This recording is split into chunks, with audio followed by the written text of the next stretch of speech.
And I want people to change that conditioning because you do not have to be loyal to any company or any employer. They can let you go, they can fire you at any time, and they are always going to put their business before you.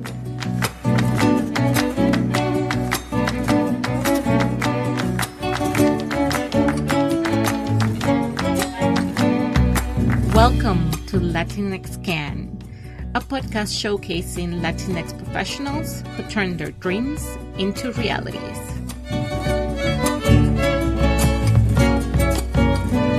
I'm your host, la doctora Jenire Flores Delgado, and today I'm here with Cynthia Orduña, a diversity, equity, and inclusion consultant who is passionate about helping people develop personally and professionally. And she's here to tell you, si se puede, my friends, si se puede.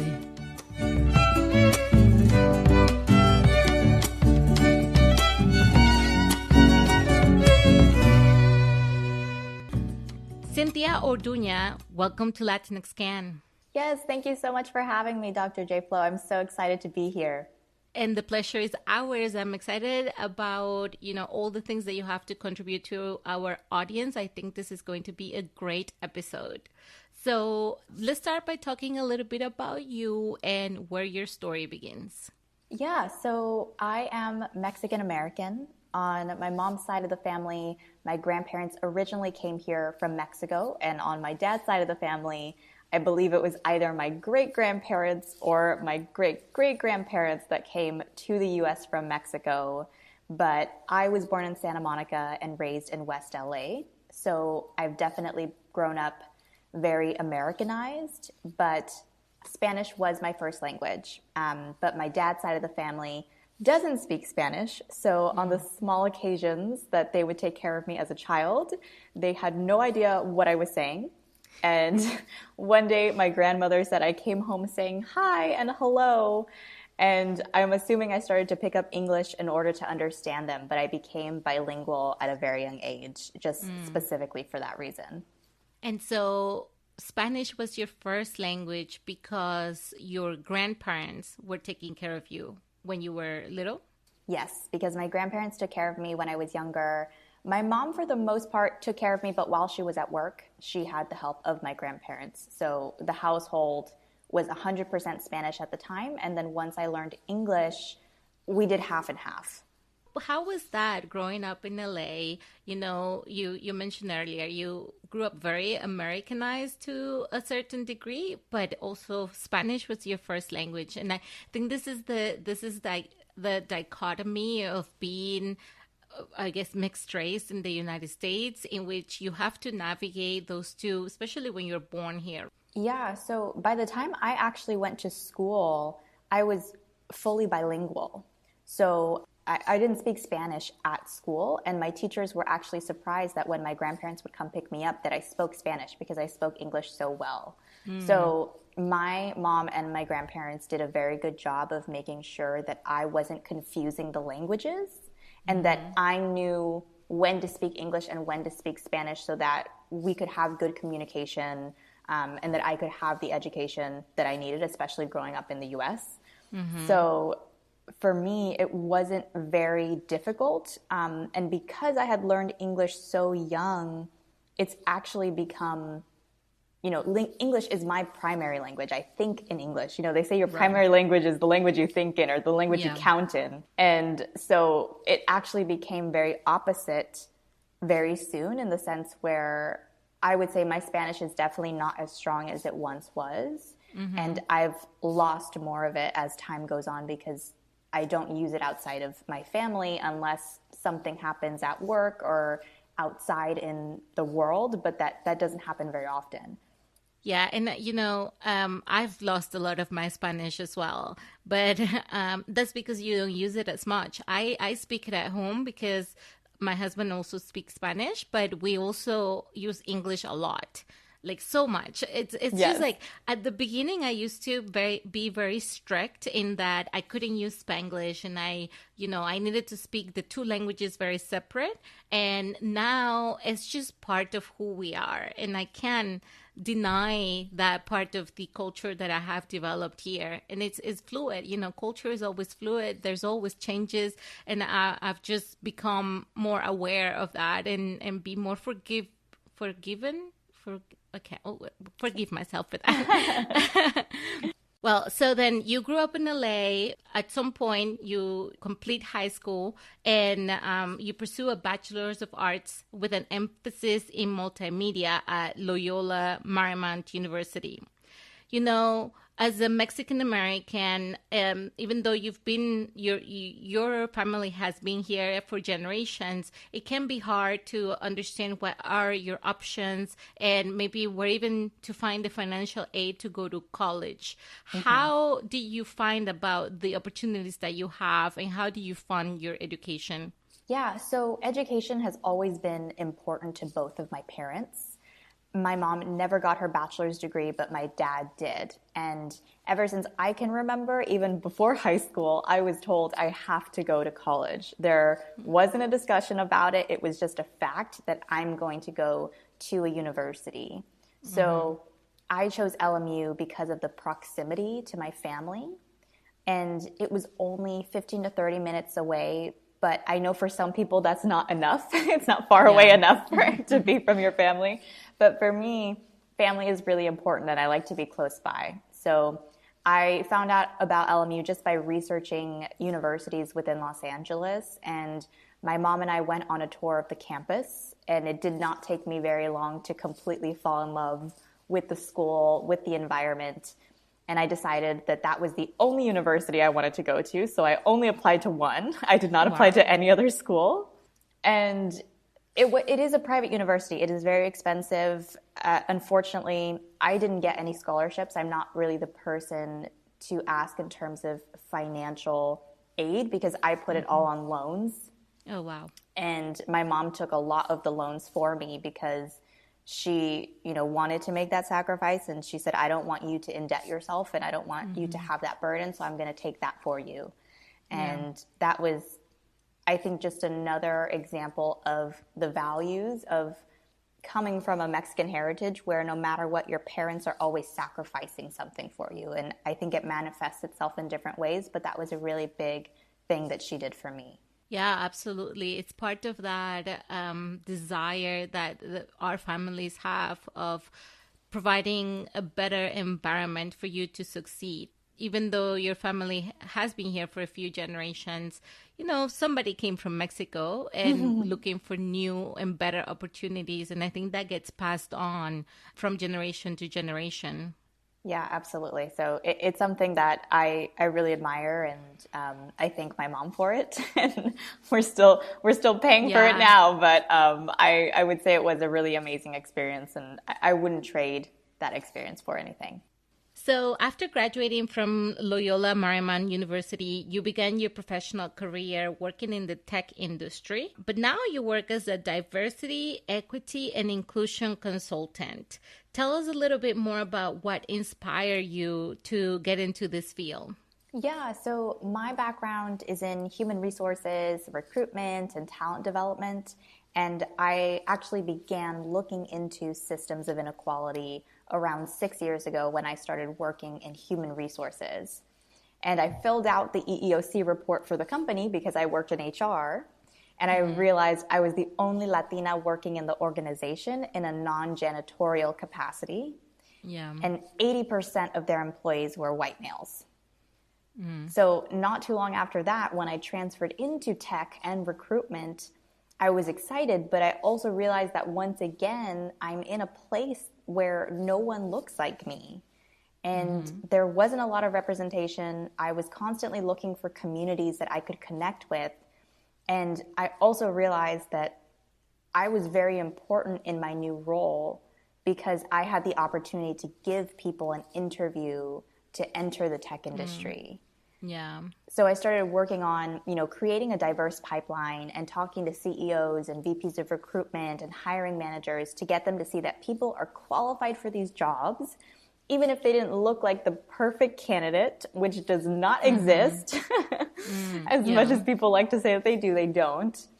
And eventually I got tired of just working within a system that didn't give me much wiggle room to change it.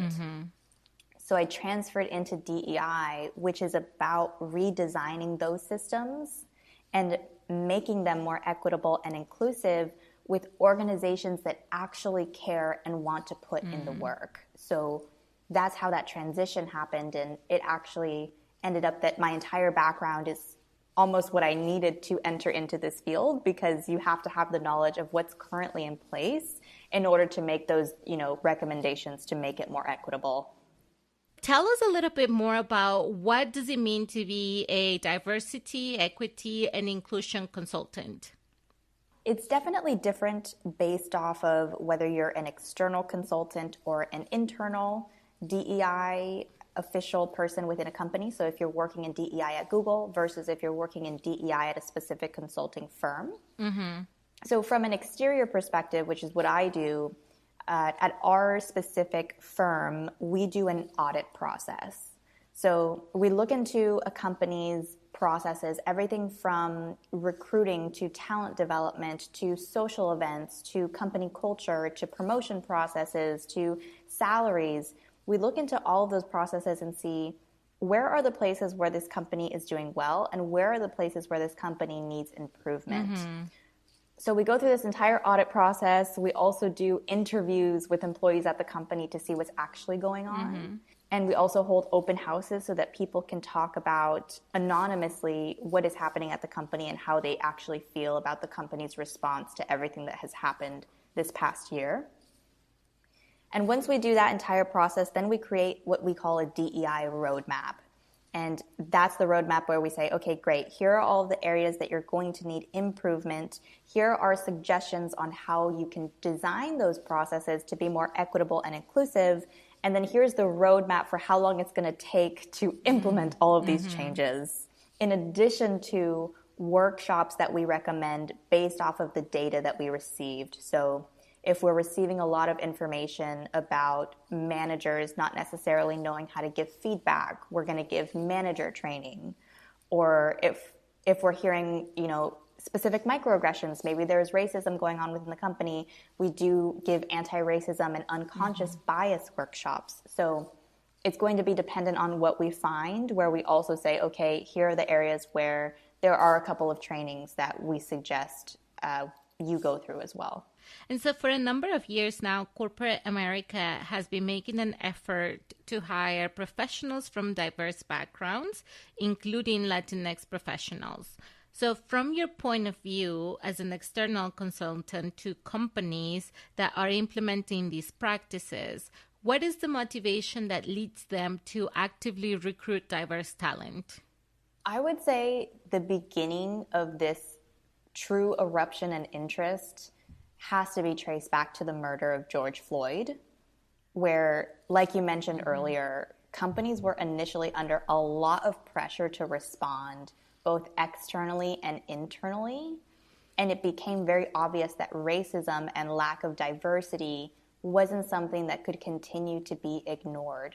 So last year alone, all diversity, equity, and inclusion firms were fully booked out for months in advance because we had so much interest coming out. And if they couldn't go to a specific firm, they would go to another one because everyone was so booked up.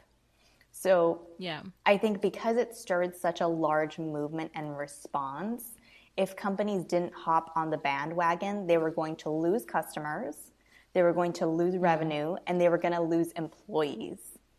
And that initial intention was that companies knew they had to change, and they did want to support their employees, but not all of them knew how.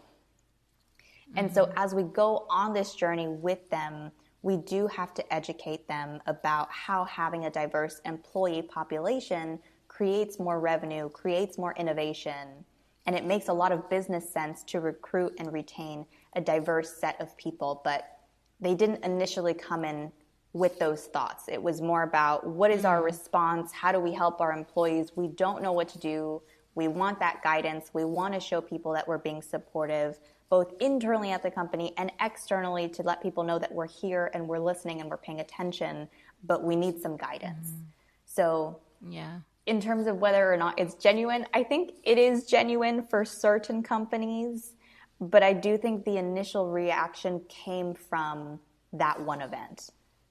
I think that makes a lot of sense, especially after the event that happened and the outrage that it caused to not only here in the United States, but globally, right? Like, in my experience, though, I was recruited into my first company very much because of who I am. Yes, because I am a scientist and I have a talent, but also because I am a female scientist that is also Latina. And that looked very nice in the brochures for the recruitment process. That was before George Floyd. And really, what was driving that motivation is something that you mentioned, and it's how much more productive and how much more revenue you get from a team that is diverse, a team that can think from different points of view, because that's where the money is coming from. Data has demonstrated over and over again that diverse teams are more productive and they generate a higher return on investment because they're able to think differently and to get to a solution in a different way and create more impact. And the one thing that's so hard about diversity and having diverse teams, and one reason why having a homogeneous team or homogeneous team is easier, is that a diverse team creates more conflict because you have different points of views. You're not trying to agree with everybody. The idea is for us to hear different points of view and to arrive at a solution that is good for everybody. But to go through that point, you have to really have the discussion. You have to go through the conflict and resolve the conflict. And so I saw this really nice graph one time that showed that at the beginning, it looks like homogeneous teams make a little more money, but diverse teams really get there to a higher ROI once they get over that bump in the period of conflict, and then they are more productive than other teams. Yeah. Well, studies have also shown, too, that diverse teams actually solve problems faster and they're less likely to have conflict. But I think when it comes to, maybe potentially having more conflict in the workplace, that's going to come down to the actual culture that companies are creating.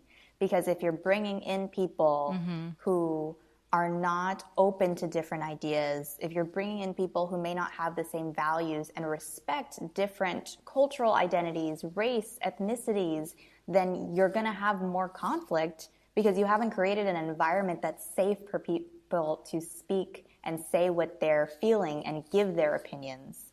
So I think it's very much on the companies to say, if we're going to bring in a diverse set of people, we need to make sure that we're creating a safe culture that allows for them to embrace who they are and bring that to the table. Yeah, that's a great point. I think that would make a huge difference. And so, in your opinion, what is the value that Latinx professionals bring to the table when working for these companies that are looking for a diverse workforce? This is definitely going to be unique for everyone.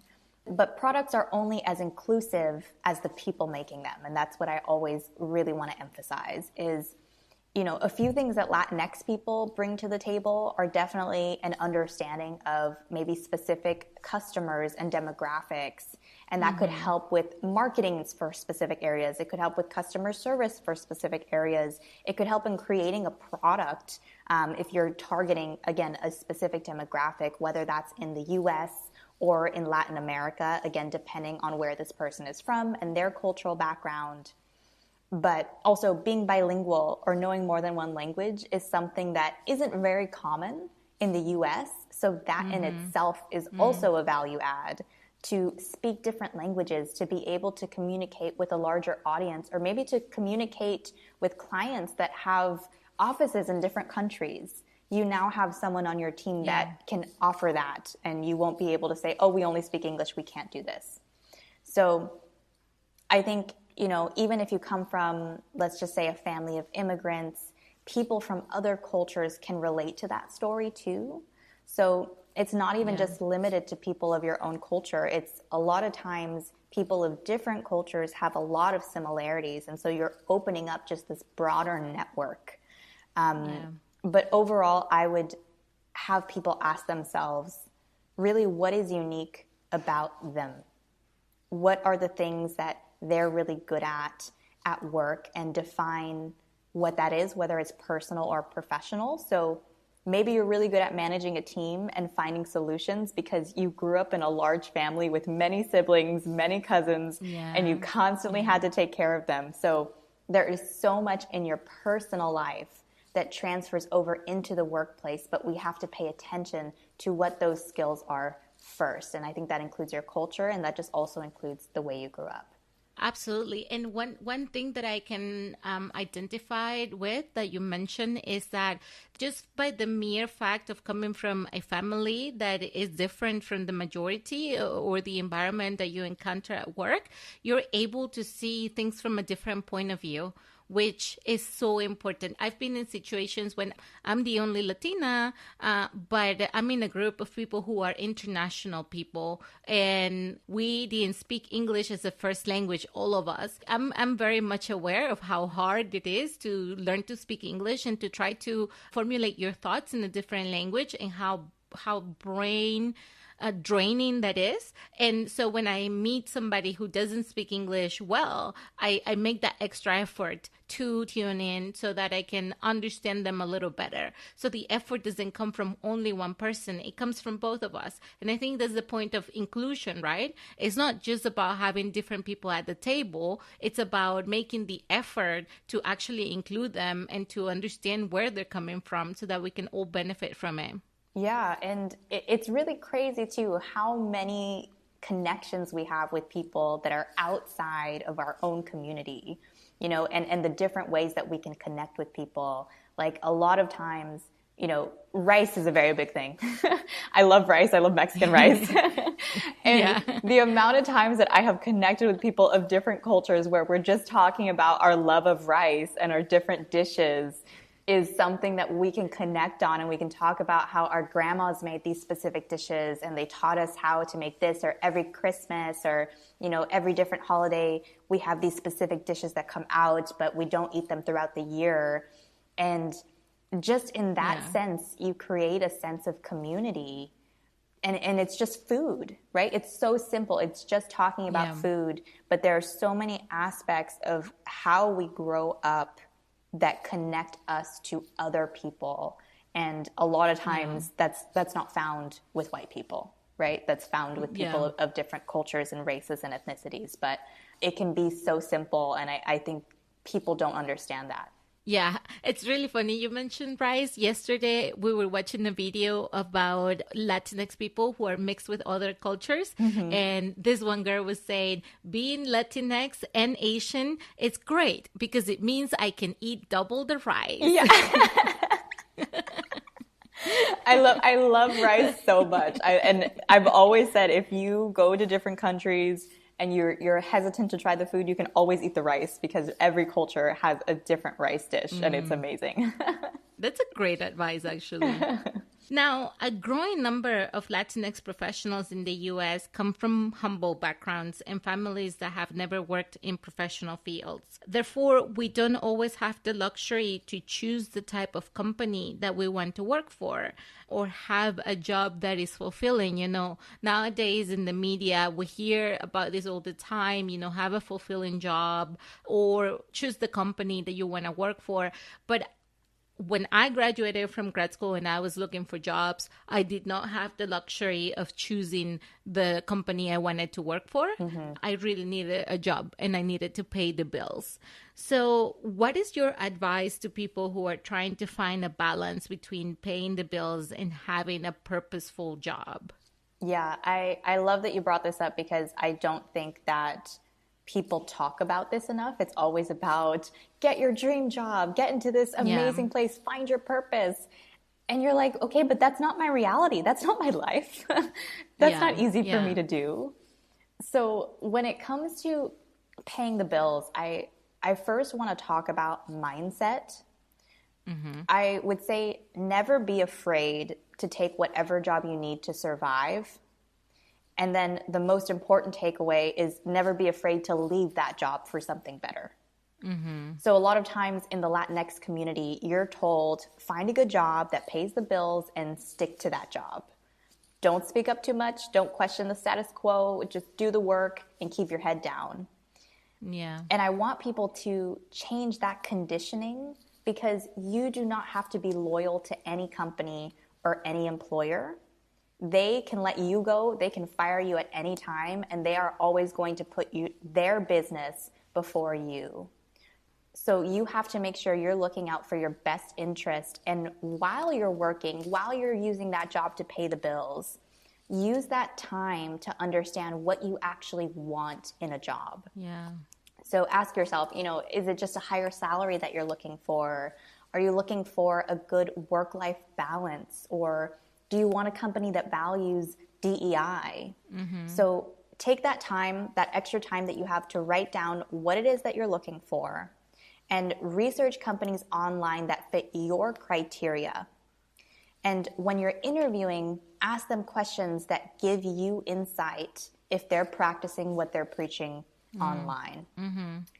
So an example of that is if you're interested in diversity and inclusion, you can ask, how are you promoting diversity and inclusion within the company?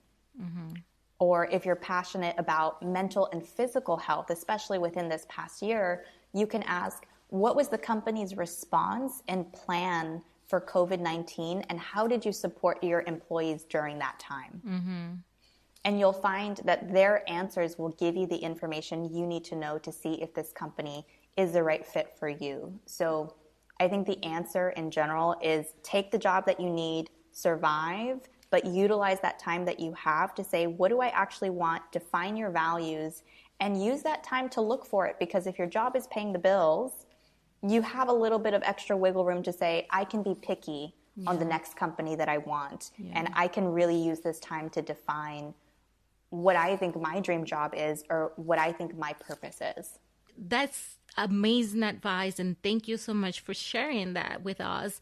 I feel very much like that, and this is something that I have come to understand, is that I've been very fortunate, and I've had the opportunity to work at different companies, and that comes from my education, but also because I became a citizen recently. And so in contrast to other international students, which I was when I was in grad school, I had the liberty to choose companies. I wasn't bound to one company because of a work visa or something like that. So I have really had the flexibility and the freedom to say, this job is not working for me. I'm going to look for something else.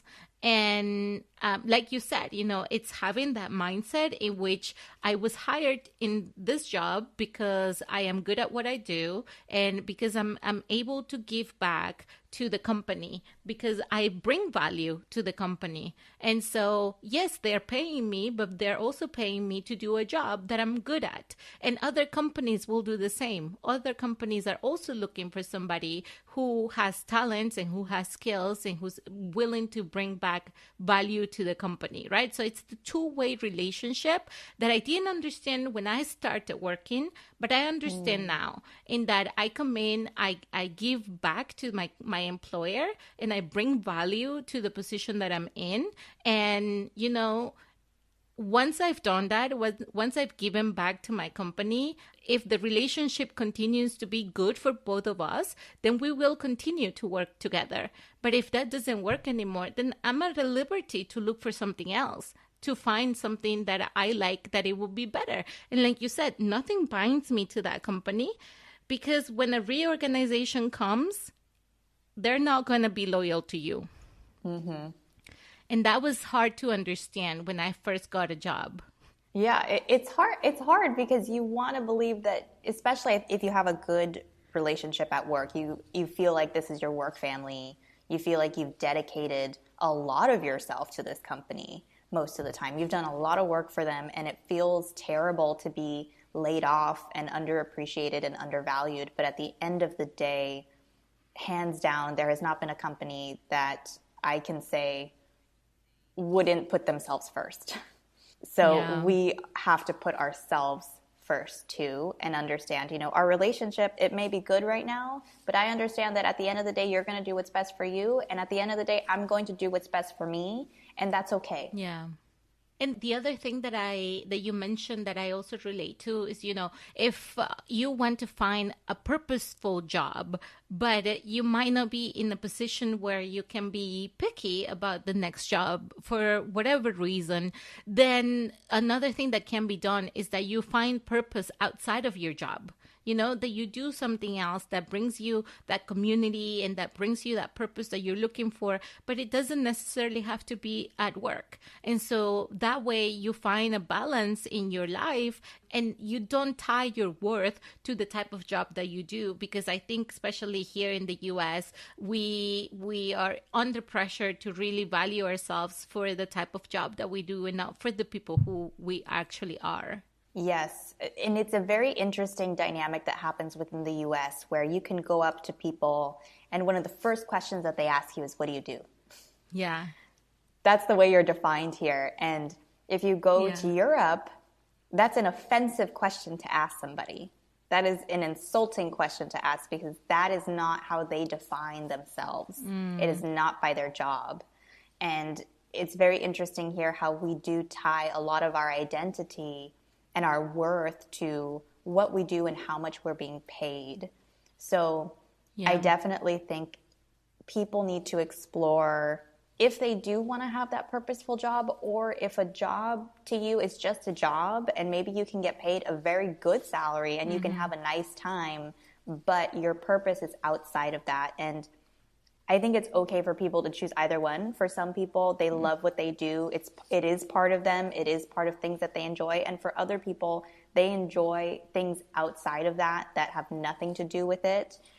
And I think everyone has to figure out for themselves, what is that for me? Yeah. And what is going to make me the happiest here?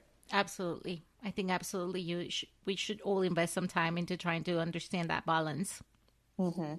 Okay, so and as a career coach, you can advise people about many different topics that can help them advance in their career or finding, their dream job. But I would like us to focus on the topic of salary transparency because you are an advocate for salary transparency, but yet it remains a taboo in the US. Tell us what salary transparency is and the ways in which it can help bridge the gap, not only between women and men. I think we're very aware of the gender gap, but especially the gap between Latino women and men and other marginalized groups. Salary transparency is all about being comfortable about talking about money and sharing your salary information with others and vice versa. And workplaces often do not encourage talking about salary, and some companies even ask you not to share your income with your colleagues. But all that does is benefit the company because that means they can continue to pay people inequitably. On average, you can say Latinas in the US are paid 45% less than white men and 30% less than white women. Yeah. So in order to start closing that gap, we have to get comfortable talking about salary. And the first challenge that I give people is to start sharing your salary with your friends. That way you can start to feel more empowered and confident around this topic. So it's a small thing that you can do to start building up that salary confidence before you get more into salary transparency out in the world. And it's so important, right? Because at least in my experience, every single time that I have applied for a job, I have been asked on the application, what is the expected salary that I would like to have? It's no longer legal for companies, I think, to ask you how much money you make in your current role, but they can still ask you this question about, how much are you expecting to get from this job? It's such a tricky question because sometimes depending on the number that you put down, you can be sort of like kicked or booed out from the application. Or on the other hand, it becomes really tricky because if you put a number down, sometimes they hold you to it. And if it's too low, then the negotiation ability is lost or at least hampered. I'm an advocate for salary transparency as well, because in my own experience, it really has helped me. And it's one of those things in which I wish we did more of that. I wish people were more comfortable. I talked to some of the people that I work with. I talked about our salaries and I talked about this topic, but they're so uncomfortable about sharing that information. It's very mind blowing because it doesn't benefit the individual. It only benefits the corporation.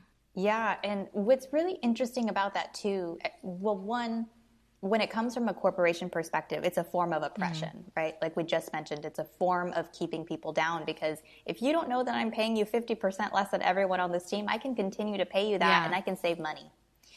So that's one form. But the other thing, and this is really helpful to know, I think, when I'm having conversations with people about money, is you get your money mindset from the way in which you grow up as well. So if you have a family that doesn't talk about money or says, you shouldn't ask for money, it's bad to talk about money, we don't bring that up in this household, and we can only afford X amount of months for the things that you want as you're growing up. So if you hear that as a child, the way that that manifests itself as an adult is, if it's bad to talk about money, then it's bad to bring up money in the workplace. And if I shouldn't be asking for things, then I'm not going to ask for a high salary. I'm just going to be grateful that they gave me a job in the first place.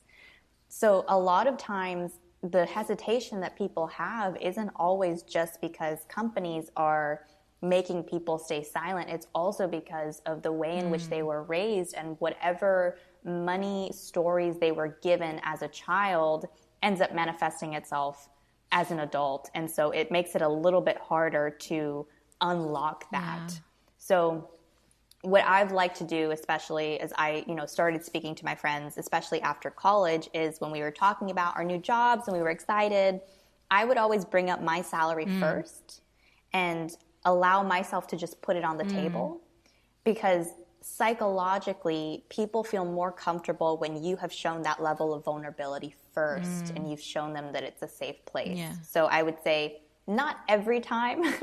It wouldn't work every single time, but it did work, I would say, at least 80% of the time for people to start engaging in a salary or money conversation with me. Yeah. And I think it's so important to have that conversation, right? I had two very different experiences in this job that I was applying for. So with the first person that I talked to, this person had already applied for the same job and had already been hired for that job a year before I applied. And so I know that that person already knew what the salary was for that job, right? So I go up to her and I ask her, I'm applying for this job. What do you recommend I put down on the application? And that person told me, oh, go to Glassdoor and look it up in Glassdoor, because that's where the information is.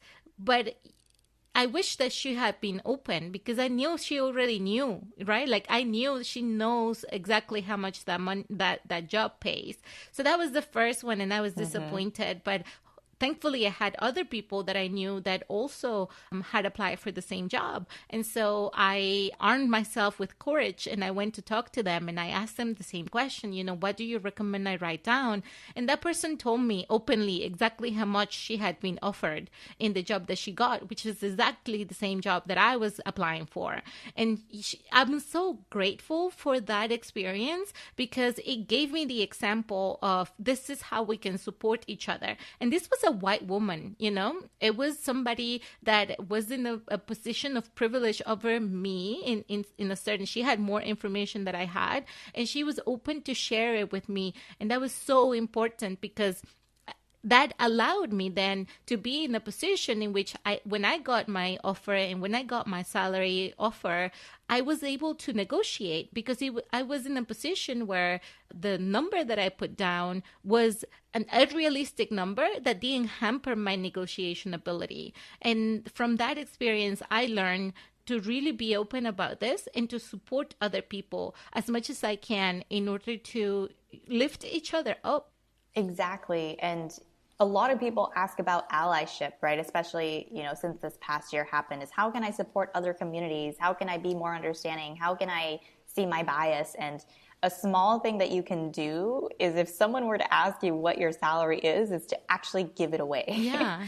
That is a small way that you can empower someone else to help bridge the gap. You are part of now bridging that gap by releasing your salary. Yeah. And by you not releasing your salary, unfortunately, that means you're against it. That small action means that you are against empowering another community, especially, being that you're Latina as well. Is that person who denied it to you is now continuing to oppress without realizing it. And definitely being a part of the system that's already in place that continues to oppress people. So when people have questions about allyship, I think the answers sometimes are a lot more simple than they think. And we can, like you said, we can empower each other and empower ourselves by talking about salary. It's not just about me. It's about the fact that I just shared it with you and that might be helpful for you. Exactly. And so let's talk a little bit about when somebody sends us to Glassdoor or Indeed or something like that to find a salary comparison. Why is it that those numbers are not necessarily accurate? So the salaries on Glassdoor, they give you a range for each role, if anyone has ever gone on Glassdoor and seen that. And a lot of times those ranges themselves can be extremely large. So I have seen roles that have 100K difference. That is not helpful in understanding what the average pay for a role is. And even though Glassdoor does add the average, it's not telling you any demographic information of who got paid what. So, for example, let's just say the average on the site tells you the role is 150K. So that's what you're going to use to negotiate. But in reality, at the company, all the white men in the same role actually make 200K. And you've already lowballed yourself without knowing it by utilizing Glassdoor. So the best place to get salary information always is from word of mouth and people themselves. And a few ways that we can start documenting this is by creating your own spreadsheet and adding in any offers given to you from interviews that you've done, talking to your coworkers about their salaries, talking to your friends who work in the same industry, getting what their pay is, seeing if they can connect you to a friend of a friend, or even getting introduced to recruiters just to have a salary informational call where you're not trying to interview at the company, but you're just learning about the ranges in the industry. And if you're scared of outright asking a recruiter, what is the salary range for this position? You can always bring your research and say, here's the ballpark that I found for this position. Am I off base? So having those conversations and then making sure that you're documenting them somewhere so that you can say, okay, here's what I'm seeing and here's like actual representation of what people are getting paid. Wow, that's a great piece of advice. I'm going to start doing that. Yeah, I love it because it gives you some reference of those experiences. I think it's really good. Yeah, and then you look at your spreadsheet and you're like, why is this job getting paid this? And why is this role so much higher? And it's actually crazy. When you work in recruitment, you start to realize there is no average in an industry. Not really, because even companies would ask me as a recruiter, what do you think I should give for this role? What's the range that I should give? So it's also, I think, important to know that no company actually has the information to say this amount is what is average. They are all made up, and that's why I think they're also inequitable, because no one is sharing information that even CEOs are like, I don't know what to pay this person. What is an entry level salary? What is a middle salary? What is a higher level salary? And it's all because of this lack of transparency around salary that we're not even empowering companies to make a better decision. So it's very important for me to, at least on your own, document it yourself. But eventually, I think we do need to be more transparent overall. I know companies have like ranges for the positions that people are in, and that's how they determine like bonuses and increases and, increase compensation in a role as you develop your skills. But like you said, those ranges are huge. They're like, I don't know, sometimes $80,000 in the range, which is, from year 1 to year 3 or something like that, that you stay in a position. How you land on that range makes such a difference. Yeah. And that's where, again, that's where it's an example of people do not know what to pay for the role. That's why this range is so large. That's why the budget is so big. But at the same time, they could say, my top budget is $100K. So that's why the recruiter is asking you in the beginning of the interview, what's your expected salary? Because if you know your max budget is $100K and the person on the phone says $50,000, then that's what you're going to give them, and you're going to save the company money that way. So other times it's not even a range. It could just be a top budget, but they're just trying to see what they can get. So like we've been talking, salary negotiation, it's a huge part of the recruitment process and if the job search process, right? And in the US, it is an expected step. As I understand it, people are expecting you to negotiate. So what is your advice for people to navigate this step? And if you can bring us from the very beginning, when we start the application process, to when it's actually time to negotiate because there's a job offer on the table. Well, when it comes to salary negotiation, first, I always tell people, make sure that you've done all of your research before you even gotten to that application. So what is the role that you want? You need to identify that first, or the types of roles and in the specific industry that you're looking to go into. And then you want to make sure, like we just mentioned, that you've talked to people about the salary range for that role and that you've identified the number that you want. So what is the top amount that you're aiming for? Is it 100,000, 150,000? Whatever it is, if the number doesn't make you uncomfortable, then it's not high enough. So keep that number in mind. And then also think about the lowest number that you're willing to take. So maybe the lowest number that you're willing to take is 90,000. Anything less than this number, and you already know you're declining the offer. So now you know before you go into any application, any negotiation, you have your numbers before you're even applying to a job or before you're even getting into these discussions. So you're clear on your foundation. So next I would say, if you're in the interview process and the recruiter asks you, what is your expected salary? You respond by asking them, I'm extremely interested and focused, on finding the right fit. So my salary requirements are flexible, but I'd love to hear from you the salary range for this position to make sure that we're at the same baseline. So in that first conversation, if that's what they're asking you, you want to flip the script on them as much as possible because they are allowed to release that information. And you ideally want to understand what their range is so that you can maneuver through that versus the opposite. So that would be for the interview process. But if you're required to put it in the application process, ideally you can skip it. But if it's required and allows for words, I would say write negotiable. But if it allows you to only put one number, then I say put in your higher number and then talk about how that number is flexible or negotiable in your cover letter so that you're covering all your bases in that application. That's really good advice, because every single time I have interviewed for a job, I have had the step in which in the application, they ask me, what is my expected salary? You cannot skip it. And so in one of these scenarios, I encountered the question and I put in a range. And I didn't know what the range was for the position. So I put a range that I was comfortable with in a lower number and the upper number as well. But I knew that my lower number was going to be a sacrifice. I was comfortable, but I knew that was like lower than I wanted to be paid. So that was the first mistake I made. I didn't come up with a number that I was comfortable with as my lower end. And then what that did is that we go through the entire recruitment process. We do all the interviews and I get a job offer and I got the top end of my range as my offer. So I was happy initially because I was like, oh, wow, I got the top end.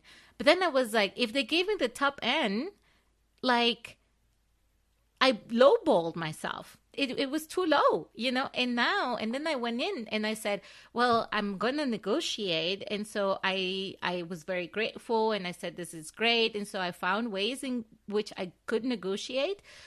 But I didn't know how to navigate that situation because the recruiter said, well, I mean, I'm confused. You put this range down and I gave you the top of that range. And so I think that's a fair salary. And I was like, oh man, now what did I do?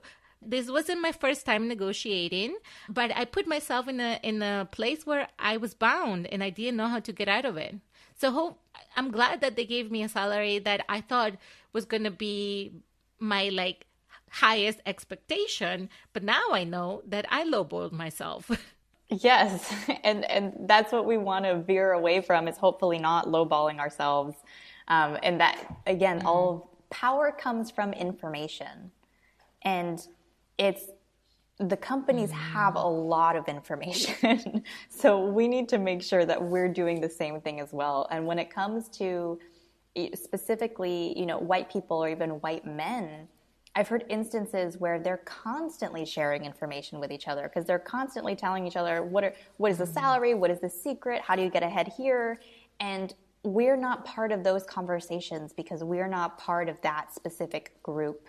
Yeah. So we also need to take power within ourselves and say, how are we replicating that transparency? Because they do it within their own, but we don't because we're scared to do so. So I think it's very important, again, to empower ourselves with information.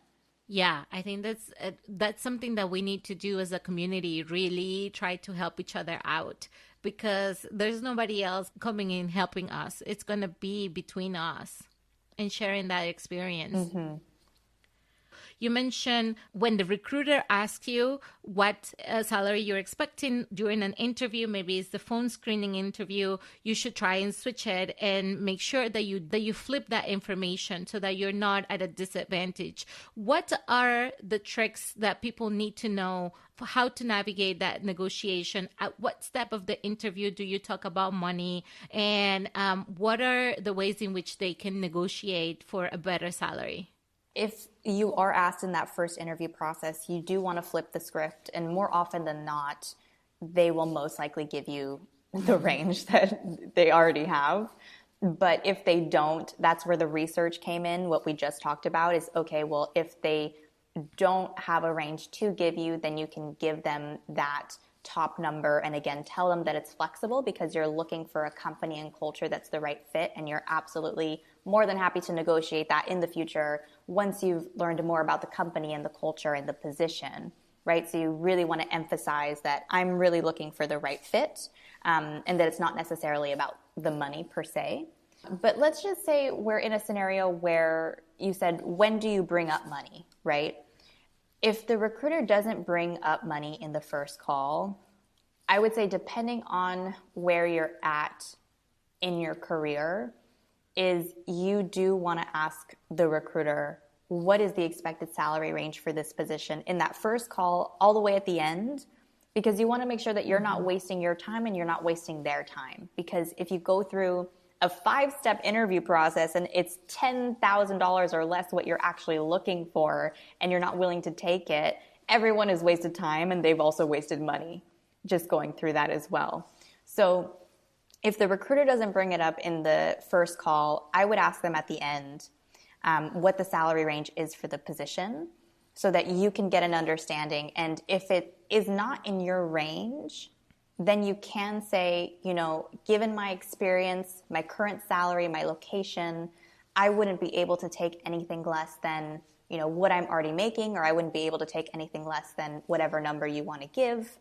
I very much value your time, and I wouldn't want to move forward if we're not in alignment, but thank you so much for reaching out, and I would love to keep in touch should anything come up in the future that's more of a match. So I always emphasize bringing up salary a little bit in the beginning, only because you value yourself and you value your worth, and you're also valuing their time, and that is something that you would want to know unless you have a lot of time to spend and you just want to gain experience interviewing. That's completely fine as well. So I guess it's up to you on where you're at. If you do just want to interview, go ahead, go do it. It really doesn't matter. You're going to learn from the process anyways. But if you don't have time to waste, then that is something that I would recommend. But let's just say you have talked about salary with the recruiter. You confirm that the range is within your, what you're looking for. Okay, you go through this entire interview process. Once they give you the offer, is your time to negotiate. Right. You don't want to start already negotiating with the recruiter in that first call because they haven't even decided if they want you. So they don't want to spend the time haggling with you over a number. You just want to make sure you're aligned enough. And it's when they've given you that offer that you have the power, because now you can look at your package and say, okay, is it within the range or the number that I wanted? Is it closer to the lower number that I'm willing to take? I now have done all of my research, so now I can come back to them and say, given my experience, given what the industry rate for this role is going for, I believe that, 100,000 is more, reasonable for this specific position. Or are there other benefits at the company that you would want to fight for? So, do they have, specific vacation time if work-life balance is really big to you? Now we're all working from home, but if they don't have a remote policy, are you able to, have a more flexible schedule? So I think it's really about going back to the foundation that we built of what is the money that I want? What are the values that I want at this company? And then looking at your package and saying, what is the most important aspect to me right now so that I can go back to them and negotiate what it is that I'm looking for. Absolutely. And I think that's a key part. I don't know if everybody feels like that, but initially for me, it was all about the money because, the money is important because you get your benefits stem from your money, from the base salary, your bonuses stem from the base salary, the 401k contributions go from your base salary, right? But companies will say also, it's not just the salary, it's a whole package. And that's where I understood that really everything is negotiable in that package. You can start with your priorities, like you're saying, what is important to you? And I think one of the things that is very important to me that I have learned is that what is the bare minimum I'm willing to take before I walk away from this conversation? And having that cleared then allowed me to navigate the situation a little better in that, okay, this is my bottom line. If I'm not going to tell you that's my bottom line until I really have to tell you that's my bottom line. Exactly. But that's where I'm standing in this negotiation. And then one of the things that I was able to do, for example, in one of the companies that they wouldn't give me more money, but I said, okay, well, if you're not going to give me more money and, you're offering me less vacation time than I already have, I would like to then negotiate working from home, and I would like to have 1 to 2 days working from home, and I want that to be part of my offer. And so I got that as part of my negotiation, So that's when I really learned that I have my bottom, but then try to be flexible as well, because sometimes, I don't know from your experience, but there might be some things that companies can do and others that they cannot. Yes, and you want to give, a few options on, again, it's not always just about the money. For some people, maybe it is, and if money is your bottom line, then absolutely go for that, the highest salary that you can get. But if you, again, really treasure having a flexible schedule, if you treasure working from home, if, you have a specific schedule with your children and you'd like a position that allows you to pick up your kids from school or to, help them with their homework, or everything is online. So maybe there are specific needs that you have there as well. Think about that, because companies can offer you that in your package and you can negotiate those types of things. And sometimes having those benefits are more than the money because they allow you to live your life in a more productive way and in a happier way. Absolutely. So I do think it's very important, like you said, to negotiate for things that are just helpful for you. Mm-hmm. Absolutely. And so, Cynthia, so far we have discussed what individuals like you and me can do to bridge the gap. But we know that the problem is systemic, and without the input from corporations, there will be little progress. So, from your point of view as a consultant in DEI, what are some action steps that corporations should take in order to ensure equal pay for equal work, not only between women and men, but especially between Latinx people and white men? So I will say, before I give my opinion, that there are a lot of opinions on how to do this. And I don't think that there's necessarily a right one. I think that they're all trying to create a more equitable space. But in my perspective, the first thing that you definitely do need to do so that you understand the data is do a salary audit with the demographics, with people already within the organization, so that you can see where are the largest gaps that we have within our organization. Is it in a specific department? Is it to specific demographics? Is it, in a specific location if you have multiple office locations? So you can have a bird's eye view of what's really going on in terms of salary. And my first suggestion is always, okay, well, if you're seeing a gap and you're seeing that maybe white men are being paid more in the sales department, well, then we need to bring everyone up to the same level. And we need to bring those salaries up to be equal to other people in their role. If people are making 50% more than someone else, but they're doing the same job, that needs to be fixed. And that doesn't mean that we're lowering salaries. That means that we're giving everyone else an equal salary. So that would be the first step. And that would be what you're going to do internally within the organization. And if anyone is questioning what is happening, you can talk about the fact that you're trying to create, salary equity within the company, and that you have found all of these gaps, and that because you're working to bridge that and be a fair and inclusive company, this is why this is the undertaking that you're going to do. And people are normally very happy about transparency, even if it's not perfect. They just want to know that you're trying. And that you care. So that's definitely the first step that a company can take. But when it comes to hiring, and this is more the external level, one, you definitely want to add the salary on the job description, because you're going to save everyone a lot of time, and you're going to save the company money by not wasting interviewing time.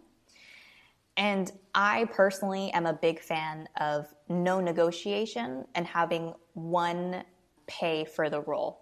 So if the budget is $100,000, then that role makes $100,000, and everyone gets paid the same no matter what their background is, because if they can do the same role and work at an equal level of expertise and knowledge, then they should be paid the same no matter what.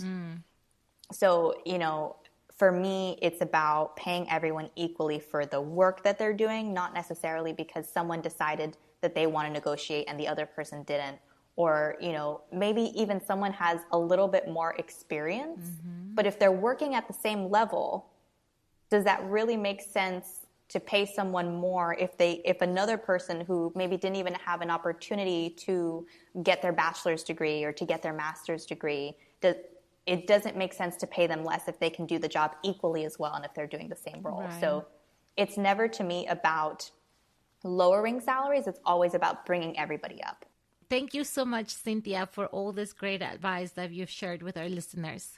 Yeah, thank you so much for having me. It's just fun to talk about all of these topics, and I love hearing your stories.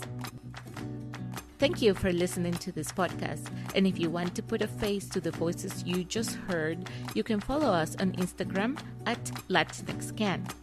If you have questions or feedback for us, you can email us at latinxcan@gmail.com.